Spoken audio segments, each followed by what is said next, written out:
Okay, so we just got out from underneath of the bus. We're gonna check our rear tires now. You wanna check your rear tires, same thing as the front, and make sure that your tread is evenly worn. There's no cuts or tears, no damage to the tire, no sidewall bulges. Gonna check my tread depth, make sure that I have a minimum of 2/32 tread depth on the rear tires remaining. If I had an inflation gauge, I would check my tire pressure, make sure that it's serviced properly, check the valve stem, make sure the cap is secure, make sure the valve stem is not damaged or missing. Then onto the wheel. I'm going to check the wheel, make sure that it's not dented or damaged, no illegal weld repairs.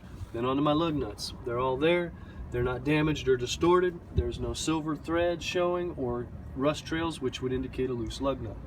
Then onto my axle seal, make sure my axle seal is not leaking. Then what we're going to do is get right here where we can look straight in here, duck down like this and look in. About this long. You got to get way up close to look in there.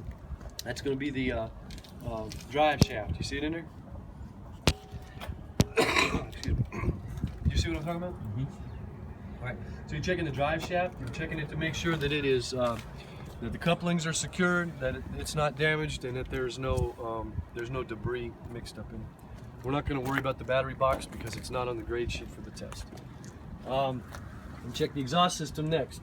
Starts right up there where it connects to the engine, comes down here and around and down, and that's it.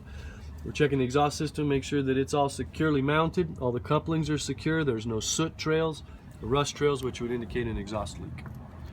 Then we're going to come way back here where we can see the strobe light on top of the bus. Checking all our rear lights for the same thing that we checked the front lights for, make sure they're all clean and functional. We already checked functional, so now we're just looking to make sure that they're clean. I'm going to go ahead and identify them all.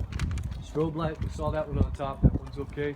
Got 3 red clearance lights, 2 amber warning lights, 2 red warning lights, 2 amber turn signal / hazard lights, 4 red brake lights / running lights, and 2 white reverse lights, as well as 2 red reflectors.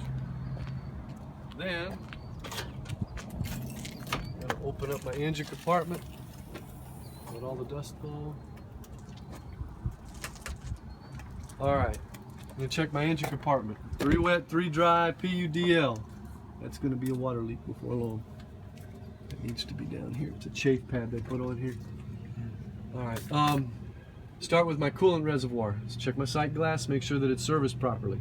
If I didn't have a sight glass, only if the engine was cool, I could check it by taking the cap off. Then I'm going to check my power steering reservoir. Make sure it's got a sight glass as well. Make sure that it's serviced properly. If it didn't have a sight glass, it would have a dipstick where I could check it that way. Then I've got my engine oil. There's a stick right here.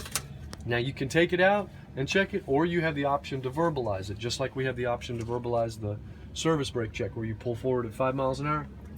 So what we're going to do is we're going to pull that stick all the way out, excuse me, wipe it off, put it all the way back in, and then pull it all the way back out and check to make sure that the oil is serviced properly.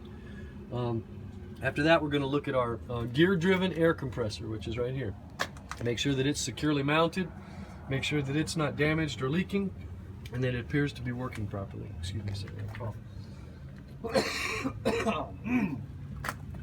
All right, after the compressor, then I got 2 belts. I got my alternator belt and I got my water pump belt. I'm going to make sure that the belts are not excessively worn, cracked, frayed, or torn, and that they can have no more than 3/4 of an inch play in them. Now I'm going to look at my entire engine compartment, all of my hoses and lines, make sure that everything is secured, there's no damage, and there's no leaks. Then I'm going to look under the bus for any damage or any leaks down there and no puddles. And then we're going to close this thing there. All right, then over on this side of the bus,